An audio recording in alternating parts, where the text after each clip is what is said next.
Assalamualaikum warahmatullahi wabarakatuh. Perkenalkan, saya Raniza Laverta dengan NIM A1A223026 dari kelas R001. Teman-teman semua, hari ini kita akan mempelajari salah satu bab penting dalam sejarah Asia Tenggara, yaitu mengenai negara Thailand. Materi yang akan kita bahas yang berjudul Thailand dalam Bayang Kudeta Tantangan Menuju Demokrasi. Video ini akan mengulas bagaimana kudeta mengguncang demokrasi Thailand, apa saja tantangan menuju demokrasi sejati, dan bagaimana rakyat terutama generasi muda menuntut perubahan. Semua dibuktikan lewat penelitian ilmiah dan data. Latar belakang kudeta dan pola intervensi militer.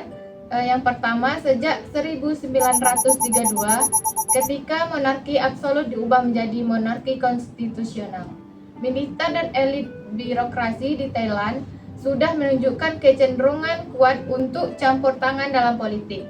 Menurut studi, intervensi militer berulang lewat kudeta atau tekanan non-demokratis setelah menjadi kebiasaan struktural dalam politik Thailand.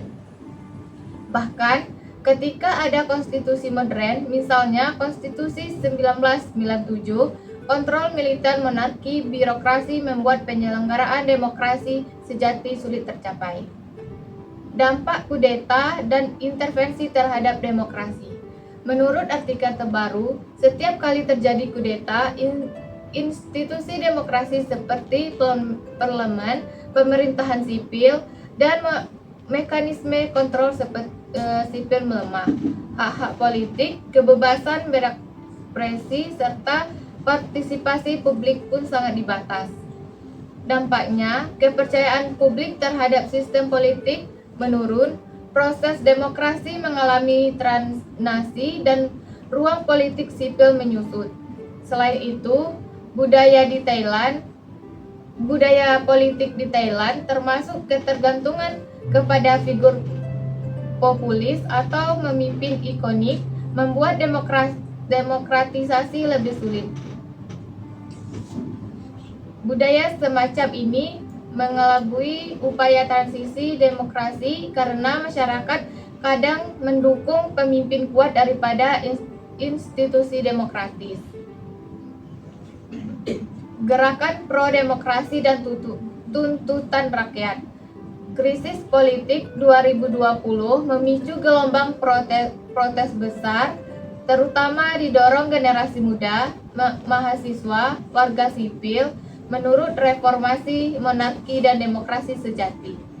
Para demonstran menuntut antara lain revisi konstitusi, kebebasan politik dan pers, pengunduran diri pemerintah militer dan lapisannya.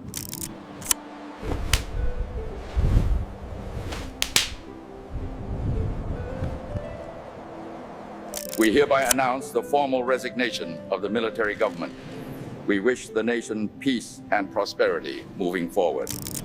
Partisipasi luas, tidak hanya aktivis politik, tetapi juga kelompok agama, masyarakat sipil, warga biasa, menunjukkan bahwa tuntutan demokrasi bukan milik satu kelas, melainkan aspirasi banyak lapisan rakyat.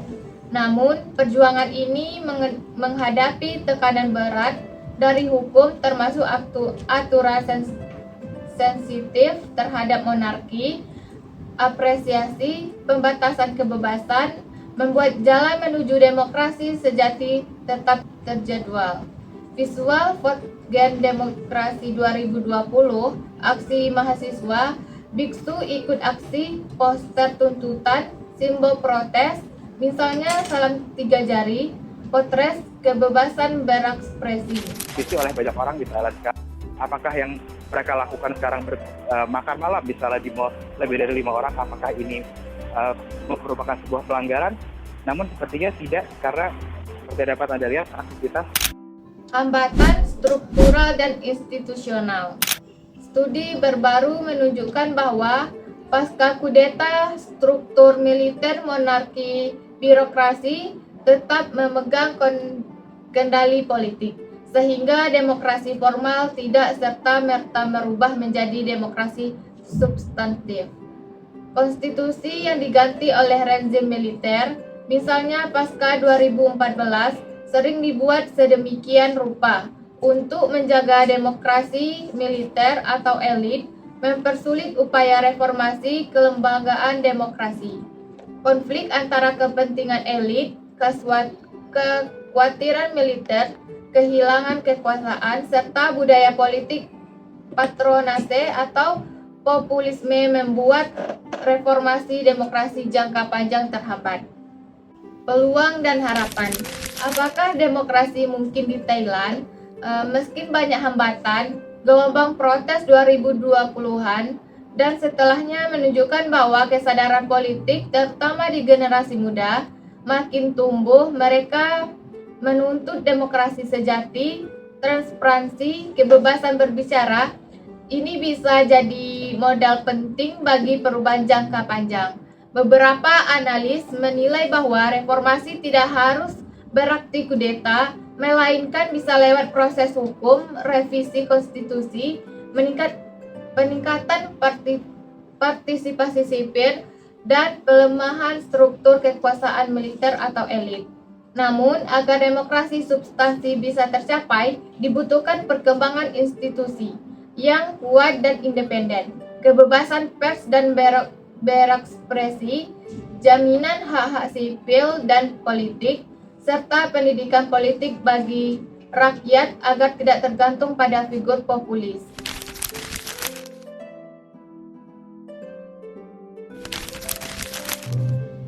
Kesimpulan, sejarah Thailand menunjukkan satu hal, demokrasi bukan hadiah, melainkan perjuangan. Kudeta berulang, intervensi militer, pengaruh monarki dan elit birokrasi. Semuanya menjadi bayang gelap yang menahan demokrasi sejati, tapi suara rakyat, protes generasi muda, keinginan atas keadilan dan kebebasan, itu adalah cahaya. Demokrasi mungkin belum sempurna, tetapi harapan tetap ada. Baik, itu saja yang dapat saya sampaikan. Saya tutup dengan wassalamualaikum warahmatullahi wabarakatuh.